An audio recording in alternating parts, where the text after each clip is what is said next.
Hi team, Mike Staub here for video 2. The first, we had an intro video, and then after that we went through the financial summary worksheets, and we went through the general information and the targets, as well as the operational cost section of the worksheet. This video is going to cover the capital expense worksheet. So as I go over to this worksheet, I remember we're working in a community in Honduras. You can see that we've already filled out this section, the top sections of this worksheet. I've gone through in the last video about what this inflation rate tab means and how it's implemented into this workbook. I went through this worksheet as well. So this then finally brings me to this worksheet which is a new one called Capital Cost Worksheet.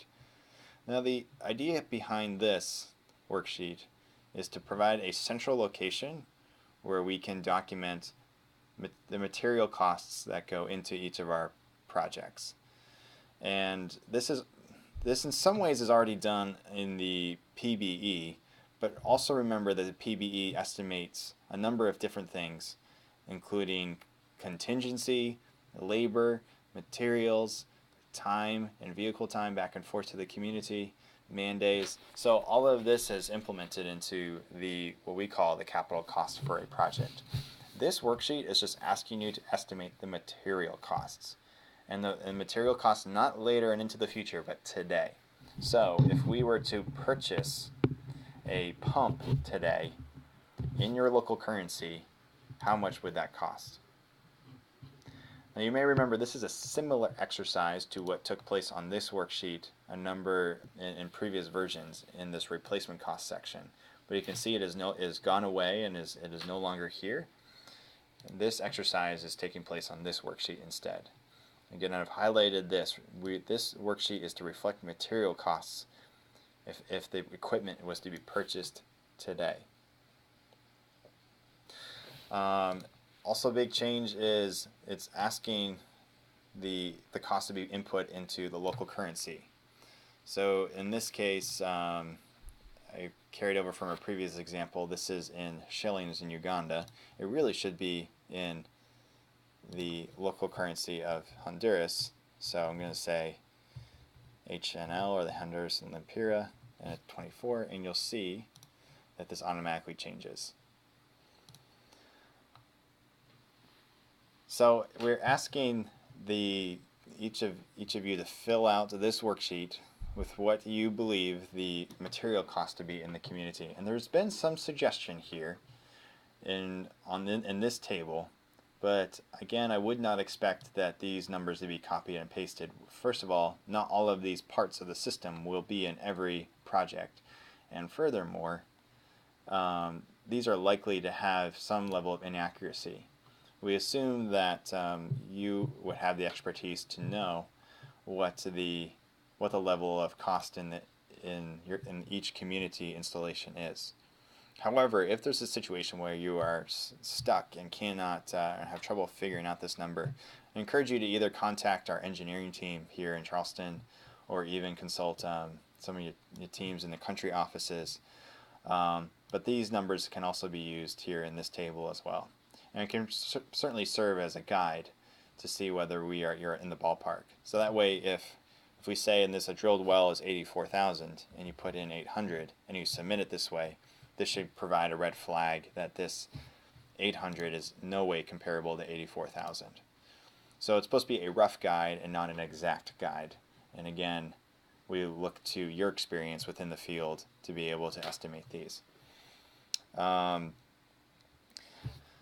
Furthermore, the thing that this also differs from the PBE, in that in the PBE we only estimate the water mission investment into the project. It does not estimate any existing infrastructure that may be there when we arrive. Now this is common in like Honduras projects, for example, where we are utilizing the existing piping system, or there's perhaps like we're using an existing water tower.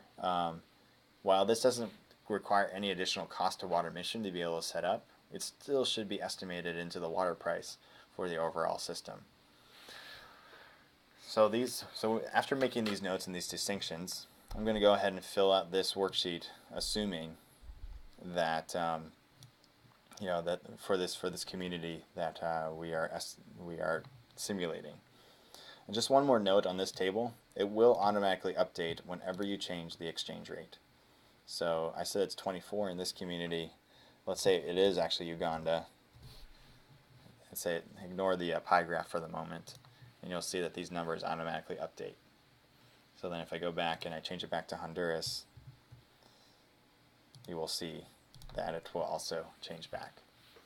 Okay, so then instituting putting these numbers in for this community. Say $50,000 in a surface water will be drawing from an open source. If there is no drilled well in this community, so I simply leave it blank. 100,000 for the enclosure. There's going to be a tower platform to hold the tank, and I'm going to estimate the tank pricing to be 10,000. And again, notice that I'm filling all of this out in the local currency. In past versions of this worksheet, especially when it was on this financial summary worksheet side, it was filled out here in US dollars. This has been, again, it was an attempt to make this easier, is to be able to input this into your local currency, which we assume that you would be more familiar with. So pump in Honduras, estimate to be 30,000.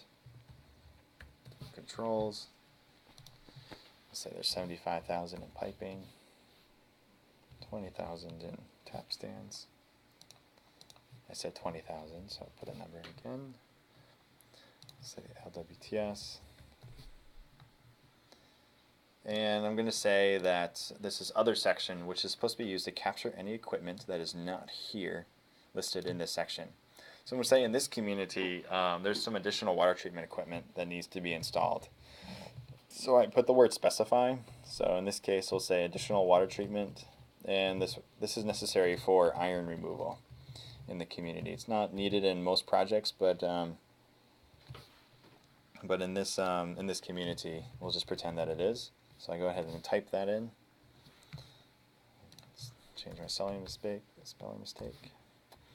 and then put in what I estimate that cost to be.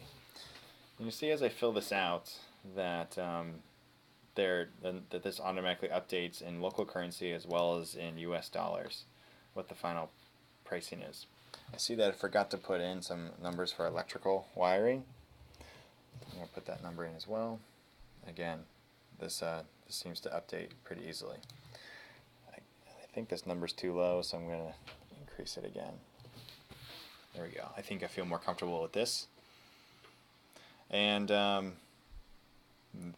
again, this has been set up so that this is a printable section of the worksheet, so that you can share this with the Safe Water Committee if you feel it is necessary.